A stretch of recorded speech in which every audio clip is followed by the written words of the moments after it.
Good morning. आप सभी का चैंपियंस क्लासेस में स्वागत है। आज के क्लास में मैं आप लोगों को आर.एस. अग्रवाल बुक से नंबर सिस्टम चैप्टर का क्वेश्चन नंबर 125 बताने वाला हूं। देखिए, यदि क्वेश्चन इस तरह से दिया हुआ रहेगा तो हम इसको कैसे इजीली सॉल्व कर सकते हैं, यह देखिए। ओके, सबसे पहले हम क्वेश्चन समझ लेते हैं, उसके बाद में हम इसे डिटेल्स में डिस्कस करेंगे। ओके, देखिए, किसी संख्या को 4 से भाग देने पर शेषफल 2 प्राप्त होता है। इससे प्राप्त भागफल को 5 से भाग देने पर शेषफल 3 प्राप्त होता है। इस प्रकार प्राप्त भागफल को 6 से भाग देने पर शेषफल 5 प्राप्त होता है। यदि अंतिम भागफल 7 हो तो संख्या क्या थी? ओके, यह इस प्रकार के क्वेश्चंस में हमें ज्यादा दिमाग नहीं लगाना है। ओके, क्वेश्चंस में जो जो कहेगा उस काम को हमें करते जाना है। ओके, देखिए, सबसे पहले कह रहा है क्वेश्चन कि किसी संख्या को 4 से भाग देने पे, सबसे पहले हमें वह संख्या मालूम नहीं है। ओके, तो हम संख्या को x मान लेंगे। ओके, देखिए यहां पे माना कि संख्या इक्वल टू x। ओके, देखिए, किसी संख्या को 4 से भाग देने पर, ओके, तो हमने संख्या को x मान लिया है। ओके, अब देखिए, अब क्वेश्चंस को हम आगे पढ़ते हैं। देखिए, किसी संख्या को 4 से भाग देने पर शेषफल 2 प्राप्त होता है। ओके, यानी कि कोई संख्या है, इस संख्या को यदि हम 4 से भाग दे रहे हैं तो शेषफल जो है वह 2 प्राप्त हो रहा है। ओके, तो देखिए यहाँ पे यह जो संख्या हुआ, यह क्या हुआ? यह भाज्य हुआ। ओके, यानी किसी संख्या को 4 से भाग देने पे, तो यह जो संख्या हुआ यह भाज्य हुआ। ओके, यहाँ पे हम लिख दे रहे हैं। देखिए, यह जो संख्या हुआ यह क्या हुआ? भाज्य हुआ। ओके, अब 4 से भाग देने पे, यानी कि इस संख्या में हम 4 से भाग दे रहे हैं, तो 4 जो है वह क्या हुआ? भाजक हुआ। यहाँ पे देखिए, यानी कि भाजक जो है वह दिया हुआ है इस क्वेश्चन के लिए 4। ओके, अब देखिए, शेषफल 2 प्राप्त होता है। शेषफल का भी वैल्यू यहाँ पे दिया हुआ है। ओके, शेषफल जो है वह 2 दिया हुआ है। और देखिए, इससे प्राप्त 2 प्राप्त होता है, तो देखिए इसमें जो है कुछ ना कुछ भागफल आया होगा। ओके, तो हम देखिए भागफल को Q मान लेते हैं। ओके, भागफल को हम बड़ा Q मान लेते हैं। ओके, तब देखिए, हम देख रहे हैं कि इस क्वेश्चन में भाजक दिया हुआ है, भागफल दिया हुआ है, शेषफल दिया हुआ है, और हमें भाज्य का वैल्यू निकालना है। तो भाज्य बराबर भाजक गुना भागफल प्लस शेषफल होता है। ओके, तो हम यहाँ पे इस फॉर्मूला पे इसको हम पुट कर रहे हैं कि भाज्य बराबर भाजक गुना भागफल प्लस शेषफल होता है। ओके, तो भाज्य की जगह पे हम क्या रखेंगे? x को रखेंगे। ओके, भाजक की जगह पे 4 को रखेंगे। ओके, भागफल की जगह पे q को रखेंगे, और प्लस शेषफल होता है तो प्लस शेषफल की जगह पे 2 रखेंगे। ओके, आई होप आपको समझ में आ गया होगा। देखिए, इस क्वेश्चंस में भाज्य का वैल्यू हमें निकालना है। ओके, तो भाज्य को हमने x मान लिया है। ओके, भाजक जो है वह 4 दिया हुआ है, शेषफल जो है वह 2 दिया हुआ है, और भागफल को हम q मान लिए हैं। ओके, तो भाज्य बराबर भाजक गुना भागफल प्लस शेषफल होता है, इसलिए x is equal to 4q plus 2 हो गया। ओके, अब देखिए, अब प्रश्न कह रहा है कि इससे प्राप्त भागफल को, यानी कि इसमें जो हमें भागफल प्राप्त हो रहा है, इस भागफल को यदि हम 5 से भाग देते हैं तो शेषफल जो है वह 3 प्राप्त होता है। ओके, तो देखिए, फिर प्रश्न से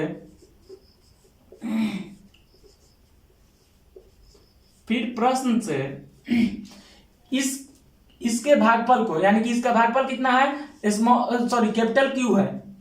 ओके, तो इसके भागफल में यदि हम 5 से भाग दे रहे हैं, ओके, 5 से भाग दे रहे हैं, तो कुछ ना कुछ हमें भागफल मिलेगा, यानी कि स्मॉल q जो है इसके लिए भागफल मिल रहा है, और शेषफल जो है वह 3 प्राप्त हो रहा है। ओके, अब इसको समझ लीजिए। ओके, कह रहा है कि इसके भागफल में यदि हम 5 से भाग दे रहे हैं तो तीन जो है वह शेषफल प्राप्त हो रहा है। ओके, यानी कि इसका भागफल जो हुआ अब इसके लिए क्या बन गया, भाज्य बन गया। ओके, और 5 जो है वह इसके लिए भाजक बन गया। ओके, Q जो है इसके लिए भागफल बन गया। ओके, और 3 जो है इसके लिए शेषफल है। ओके, यानी कि capital Q is equal to 5 small q plus 3 हो गया। ओके, यानी कि भाज्य बराबर भाजक गुना भागफल प्लस शेषफल के रूप में यह भी हो गया। ओके, अब देखिए अब क्या क्वेश्चन कर रहा है कि इस प्रकार प्राप्त भागफल को 6 से भाग देने पर, यानी कि अब इस भागफल में, ओके, यानी कि यह स्मॉल q जो भागफल आया है इस भागफल में देखिए यहां पे अब small q is equal to 6 से भाग देने पर शेषफल 5 प्राप्त होता है। ओके, 6 से भाग देने पर शेषफल जो है वह 5 प्राप्त होता है। ओके, और अंतिम भागफल जो है वह 7 प्राप्त होता है। तो इसका q जो है वह 7 दिया हुआ है। ओके, और शेषफल जो है वह 5 दिया हुआ है। ओके, तो इससे हम स्मॉल q का वैल्यू फाइंड आउट कर लेंगे। ओके, देखिए यहां पे कह रहा है क्या कि इससे प्राप्त भागफल में यदि हम 6 से भाग दे रहे हैं तो 7 जो है वह भागफल आ रहा है और 5 जो है वह शेषफल आ रहा है। ओके, तो यहां से हम स्मॉल q का वैल्यू फाइंड आउट कर लेंगे। कितना हो जाएगा, 7 6 जा 42, 42 और 5 47 हो गया। ओके, यानी कि स्मॉल q का वैल्यू जो है वो कितना आ गया, 47 आ गया। देखिए यह जो है बहुत सिंपल क्वेश्चन है, इसमें हमें थोड़ा सा दिमाग लगाना होगा। क्या दिमाग लगाना होगा, यह देखिए सबसे पहले कह रहा है कि किसी संख्या को 4 से भाग देने पे, तो सबसे पहले हमें संख्या को मान लेंगे कि संख्या जो है वह x है। अब इस संख्या में 4 से भाग देने पे जो है 2 शेषफल बच रहा है, तो इसमें जो है कुछ ना कुछ भागफल आ रहा होगा। तो हमने माना है कि कैपिटल Q जो है वह भागफल आ रहा है। ओके, तो भाज्य बराबर भाजक गुना भागफल प्लस शेषफल हो गया। अब देखिए अब क्वेश्चन कह रहा है कि फर्स्ट वाले का जो भागफल है वह उसमें 5 से हम डिवाइड कर रहे हैं तो 3 शेषफल बच रहा है। ओके, तो कैपिटल Q जो है वह 5 स्मॉल q प्लस 3 हो जाएगा। यह Q जो है इसके लिए क्या हुआ, भागफल हुआ। ओके, यानी कि हम ऐसे मान सकते हैं कि इस कैपिटल Q में यदि हम 5 से डिवाइड कर रहे हैं तो स्मॉल q जो है वह भागफल आ रहा है और 3 जो है वह शेषफल आ रहा है। तो इसको भी हम भाज्य बराबर भाजक गुना भागफल प्लस शेषफल पर अरेंज कर दिए हैं। ओके, तो यह कितना हो गया, capital Q is equal to 5 small q plus 3 हो गया।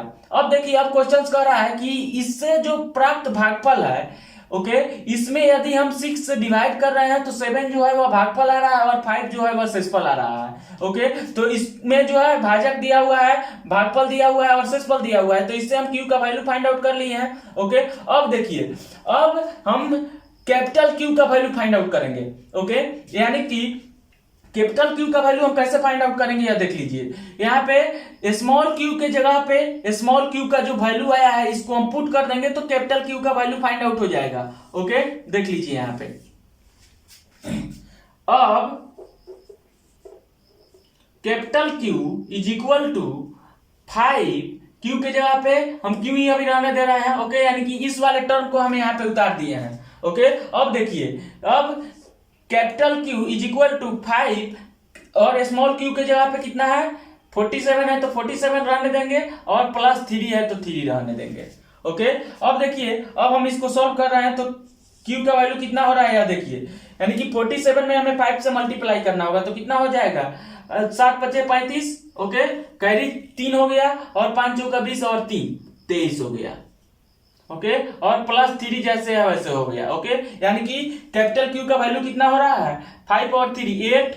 ओके, 3 जैसे है वैसे हो गया और 2 जैसे है वैसे हो गया, यानी कि कैपिटल Q का वैल्यू जो है वह 238 हो गया। ओके, यानी कि देख लीजिए यहाँ पे Q यानी कि कैपिटल Q का वैल्यू 238 हो गया है। ओके, अब देखिए अब इस हम कैपिटल Q का वैल्यू ओके इसमें रखेंगे। ओके, तो इससे जो है हमें x का वैल्यू फाइंड आउट हो जाएगा। ओके, यहाँ पे देखिए ओके, देख लीजिए यहाँ पे अब x का वैल्यू हम फाइंड आउट कर सकते हैं क्योंकि हमें कैपिटल Q का वैल्यू फाइंड आउट हो गया है। ओके, तो यहाँ पे हम कैपिटल Q के जगह पे कैपिटल Q का वैल्यू रख देंगे तो हमें x का वैल्यू फाइंड आउट हो जाएगा। ओके, 4 ओके इंटू Q के जगह पे हम डायरेक्ट रख दे रहे हैं 238। ओके, और +2 है तो +2। ओके, अब इसको हम सॉल्व करेंगे तो कितना हो जाएगा, देखिए 4 से इस 238 में हमें मल्टीप्लाई करना है। ओके, तो 8 चौका 32, कैरी 3 हो गया। ओके, 4 3 12 और 3 15। ओके, कैरी 1 हो गया, 4 दूनी 8 और 1 9।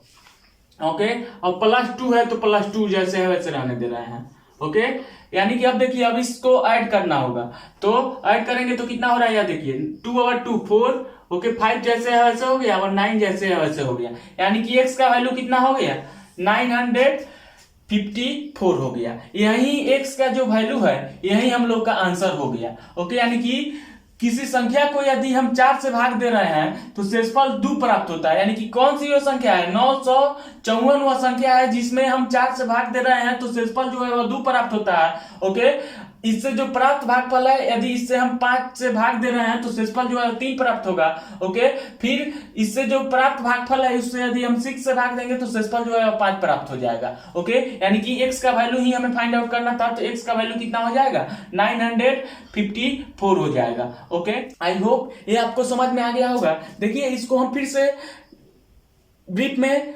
आपको समझा दे रहे हैं। देखिए इस क्वेश्चन में कह रहा है कि किसी संख्या को 4 से भाग देने पर शेषफल जो है वह 2 प्राप्त हो रहा है।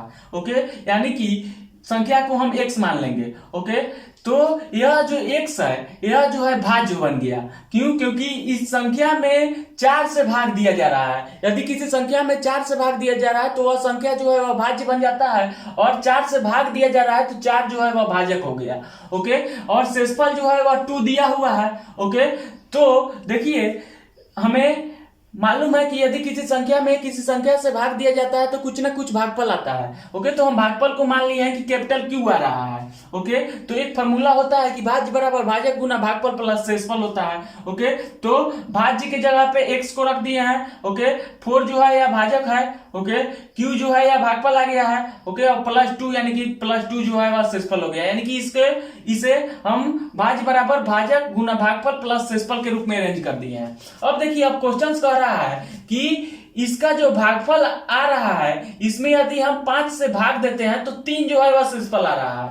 ओके, तो Q जो है अब भाज्य बन गया है। Q जो है अब भाज्य बन गया है। ओके, 5 जो है यह Q के लिए भाजक बन गया है। ओके, 3 जो है यह इसके लिए शेषफल बन गया है। ओके, तो हम Q में यदि 5 से भाग दे रहे हैं तो स्मॉल q जो है वह अब भागफल आ रहा है। ओके, और 3 जो है वह शेषफल आ रहा है, यानी कि इसमें जो है q जो है यह भाज्य है, 5 जो है वह भाजक है, q जो है वह भागफल है और 3 जो है यह शेषफल है। तो इसको भी हम भाज्य बराबर भाजक गुना भागफल प्लस शेषफल के रूप में अरेंज कर दिए हैं। ओके, तब देखिए अब क्वेश्चन कह रहा है कि इस q में यदि हम 6 से भाग दे रहे हैं तो 7 जो है वह भागफल आ रहा है और 5 जो है वह शेषफल आ रहा है, तो इस q का वैल्यू यहां से निकल जाएगा। ओके, यानी कि इस q यानी कि यह q जो है अब भाज्य बन गया है, तो भाज्य बराबर भाजक गुना भागफल प्लस शेषफल के रूप में यह भी हो गया। ओके, यानी कि इसमें भाजक का भी वैल्यू दिया हुआ है, भागफल का भी वैल्यू दिया हुआ है और शेषफल का भी वैल्यू दिया हुआ है। तो हम इस q यानी कि इस भाज्य का वैल्यू हम इससे फाइंड आउट कर सकते हैं। तो q का वैल्यू जो है यानी कि भाज्य का वैल्यू जो है वह 47 फाइंड आउट हो गया है। ओके, यानी कि इस स्मॉल q का वैल्यू 47 हो गया, यानी कि इस स्मॉल q यानी कि भाज्य का वैल्यू 47 आ गया। अब देखिए ये q जो है, ओके, यानी कि यह भाज्य जो है, ओके, इसके लिए भागफल है। ओके, यानी कि कैपिटल Q के लिए या स्मॉल q जो है वह भागफल है, यानी कि इस स्मॉल q के जगह पे हम इसका वैल्यू रखेंगे। ओके, तो देखिए स्मॉल q के जगह पे हम 47 को रखे हैं तो हमारा कैपिटल Q का वैल्यू 238 आ गया है। ओके, यानी कि कैपिटल Q का वैल्यू 238 आ गया है। अब देखिए यह Q जो है यह यहाँ पे भाज्य है। ओके, यानी कि यहाँ पे इस कैपिटल क्यू का वैल्यू जो है 238 आ गया है, यानी कि यहाँ पे भाज्य का वैल्यू 238 आ गया है। ओके, अब देखिए, अब समझने वाली बात यह है, यह कैपिटल क्यू जो है इसके लिए भाज्य है, लेकिन यह कैपिटल क्यू जो है इस x के लिए, x वाले टर्म के लिए भागफल है। ओके, तो अब हमें x का वैल्यू निकालना है, तो q जो है यह, यानी कि कैपिटल क्यू जो है वह भागफल है, तो x का वैल्यू हमें यहां से निकालनी है, यानी कि कैपिटल क्यू का वैल्यू यहाँ पे 238 रखे हैं, तो x का वैल्यू है आ गया है कितना, 954 आ गया है। यही जो है हम लोगों का वह संख्या है जिसमें यदि हम 4 से भाग देते हैं तो शेषफल जो है वह 2 प्राप्त होता है। फिर इससे जो प्राप्त भागफल है, इसमें यदि हम 5 से भाग दे रहे हैं तो शेषफल 3 प्राप्त होता है, और इससे जो प्राप्त भागफल है इसमें यदि हम 6 से भाग देंगे तो 5 शेषफल जो है वह प्राप्त हो जाएगा। ओके, और भागफल जो है वह 7 प्राप्त होगा। ओके, आई होप आपको समझ में आ गया होगा। ओके, यही हम लोग का आंसर है। ओके, यानी कि अभिष्ट संख्या जो है, ओके, अभिष्ट संख्या जो है वह 954 है। ओके, आई होप ये आपको समझ में आ गया होगा। अब हम लोग नेक्स्ट क्लास में नेक्स्ट क्वेश्चंस के साथ में मिलते हैं, तब तक के लिए बाय बाय, टेक केयर।